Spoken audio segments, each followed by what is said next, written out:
the hell's wrong with you, Stephen? Me? You're the one going on a killing spree. I didn't do any of this. Me neither. Welcome back to Screen Crush. I'm Ryan Airy. Now the biggest question after episode 3 is obvious. If Mark is in Egypt, who the hell's watching Gus the Fish? What the fish? Stephen, what did you do? I swear it wasn't me.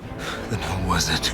Oh, now that's a huge plot twist. F the fish, this changes everything. That just confirmed that there is a third identity in the show, something that we predicted last week. And based on the body count and the brutality, this alter is something completely different. The mystery personality is a huge change from the comics. So we have to try and answer who is the third personality and what does that mean for Mark and Stephen. But we think that we know exactly who the third personality is. And if we are right about our prediction, the identity of the mystery alter could be one of the show's biggest and most shocking twists yet. Get ready for the big surprise. You are not you. You're me. No shit. In the first episode, we saw the crazy switcheroo between Mark and Stephen as they swapped control of the body. There is this moment in the first episode where Stephen finds himself surrounded by bodies, carnage that we assumed was caused by Mark. There is a similar moment in episode 3, but this time it's Mark that finds himself surrounded by bodies. And Stephen is certainly not responsible for this bloodbath. And so this means only one thing. There is another identity sharing the same body with Mark and Stephen.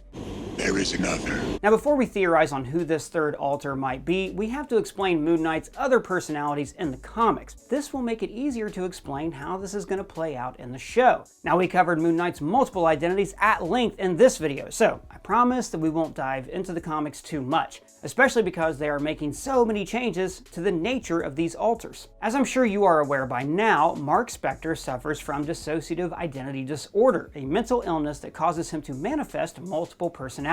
In the comics, he has a lot of personalities, but there are 5 main alters. There's Mark, his initial identity. Then there's Moon Knight, Mark's vigilante persona, and Mr. Knight, who is a vigilante detective. Mark has 2 main civilian alters, both created to infiltrate all forms of society. The first is Stephen Grant. Now in the comics, he's a billionaire playboy philanthropist who grants Mark access to high society. And finally, there's Jake Lockley, a taxi driver who serves as Mark's eyes and ears on the streets. Now fans have been wondering if they would ever see Jake's persona in the show, and now we might have gotten our answer. The mystery identity is most likely Jake Lockley, but he is going to be drastically different in the MCU. After all, Stephen is not a rich businessman. He's quite the opposite of his counterpart from the comics. There's also Mr. Knight, and he was altered for the show as well. Instead of being a cerebral detective, Mr. Knight seems to be simply Stephen's masked identity, though that snazzy suit does allow Stephen to gain a lot of confidence. Like a butterfly, sting like a bee. My name's Stephen with a V. Now all of this means that Jake Lockley is going to be altered for the show as well. He's presented as a brutal and deadly personality. So it's doubtful that he's going to be a taxi driver, unless he's a taxi driver like Travis Bickle. Now that would be awesome. You talking to me? Well, then who the hell else are you talking to? Talking to me? So here's how I believe it could work. When Mark started working as a mercenary, his life was in constant danger. He was always in life and death situations, even before he became Moon Knight. Mark might be a ferocious man who has no problems inflicting pain and even death on people. Oh, what are we dancing? We fighting? What are we gonna do? But he's not a murderous savage. He has a conscience and moral rules. But his job required him to be ruthless, to kill without asking questions. So his mental disorder began protecting him from his killings. His mind created a new personality, a scapegoat, to carry the burden of the trail of bodies that he was leaving behind. And thus, Jake Lockley was created. We're the only ones that can protect Kevin. We're all here to protect Kevin. He's very weak. He's Mark's dark side, his murderous alter, the one who has no limits. Stephen and Jake represent the extremes of Mark's nature, 2 polar opposite aspects of his personality. Stephen acts as Mark's softer and kinder nature, while Jake represents his more vicious and deadly side. Basically, it's like the different emotions in Inside Out. No dessert? Oh, sure. We'll eat our dinner right after you eat this. Ah! The Jake persona takes control of the body as an extreme fight or flight response. When Steven was in a life or death situation, Jake came out to brutally kill all the henchmen that threatened him. It's like a reflex. Jake's hold over the body is temporary. He's a furnace that burns hot and then fizzles out. Steven needs that protection, but Mark doesn't. Yet, he needs Jake to do the things that his own moral code will not allow him to do. Notice that just as Mark is about to kill this guy, Steven stops him, and Steven represents the kinder aspect of Mark, cooling his anger. Don't do it, Mark. Stop it. And in that moment, Jake takes the driver's seat, doing what Mark couldn't. Let me talk to you.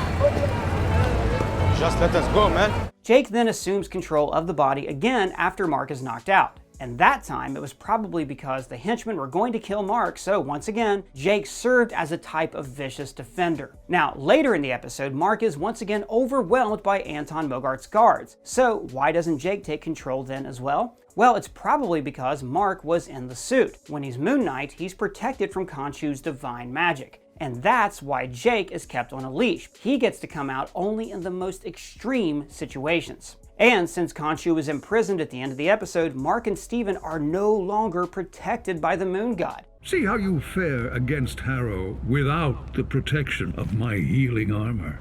Meaning that Jake is more likely to take control of the body more frequently.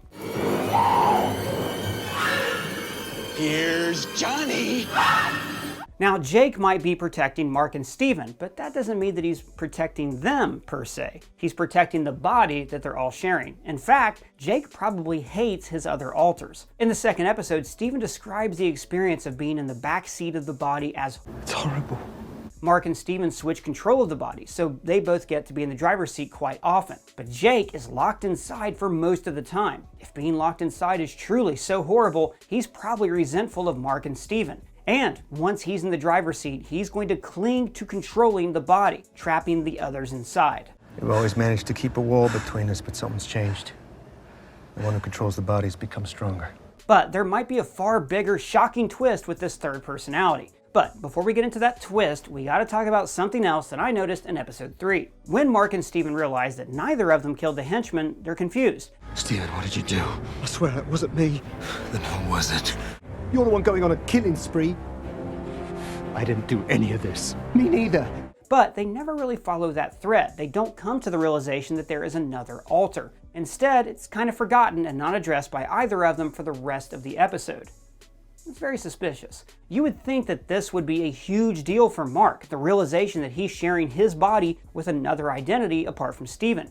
And Steven should have freaked out about it a lot more than he did. And yet, neither of them bring it up after the initial realization. Now, it might just be an oversight by the show's writers. Well, Danny kind of forgot about the Iron Fleet. Or it could be something far more important. Remember, Mark is suffering from an extreme case of DID. This third personality takes control without Mark's knowledge, the same way Mark did without Steven's. And because of his mental illness, Mark's mind is repressing the existence of the third alter, forcefully forgetting to protect him. Since Mark's DID is so extreme, so is his repression. His mind deletes any memories of Jake as a defense mechanism. This is why Mark and Steven just forget about it. Their consciousness is programmed to forget the mere existence of Jake. And there is something that Jake has done in the past, a memory so strong that it might have fractured Mark's mind, and it's the reason why his mental state is so unstable now. But somehow, Arthur Harrow knows what that horrible sin was, and it's the secret about Layla's father.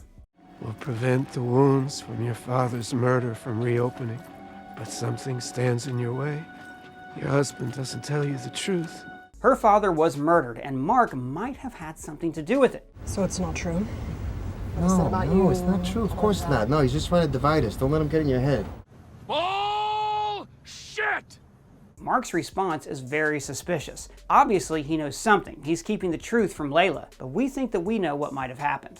You don't tell her because you know that if you do, she'll see you exactly as you see yourself, as unworthy of love. In the comics, Mark's lover is Marlene Allron, and she is absent from the show. Most likely she was replaced by Layla in the MCU. Moon Knight's origin is tied to Marlene and her father, Dr. Peter Allron. Mark was on a mercenary mission in Egypt working alongside the murderous mercenary Raoul Bushman. On their final mission, Bushman went on a killing spree. He killed Peter Allron and would have killed Marlene too if Mark hadn't stopped him. Bushman mortally wounded Mark, leaving him to die in the desert. After that, Mark was saved by Khonshu and became Moon Knight. But this origin story is going to change in the MCU. Layla was not there to witness her father's death, but Raoul Bushman is conspicuous in his absence. He's actually not set to appear in the show at all, but perhaps he is in the show, but he's going to be completely different in the MCU. Dude, I know you're here.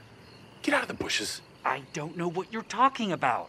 What, is he supposed to be a talking bush? I don't even understand what he's trying to do. What if this third personality is actually the MCU's Raoul Bushman? Now, everything we previously said about the Jake Lockley personality, it still stands. The third alter will still be called Jake, but all of Bushman's traits will carry over to him.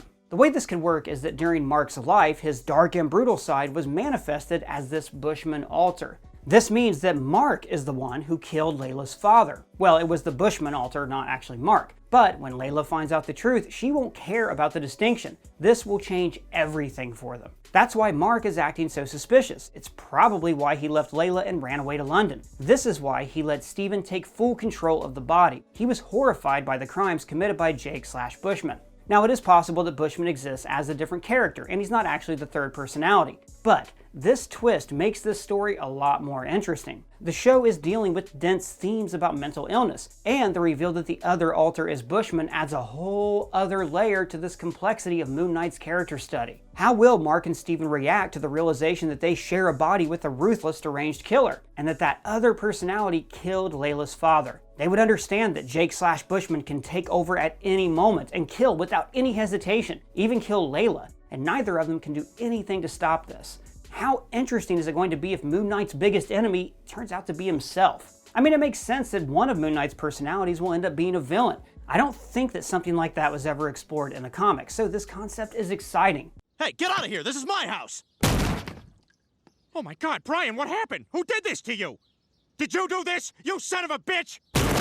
And, to make matters worse, Khonshu will probably love this other personality, a bloodthirsty killer willing to deliver his vengeful justice to the world. Honestly, this is going to be a really fascinating direction, and I'm going to be a little disappointed if it doesn't happen. I mean, unless they do something better, of course. Now, the third personality means another cool thing for the show. When Mark puts on the suit, he becomes Moon Knight. But when Steven is in control, he becomes Mr. Knight. So that must mean that Jake is going to get his own suit, right? Now, that's a very interesting possibility for the show, but I might be getting way too ahead of myself, so let's save that theory for a future video. What the hell are we wearing?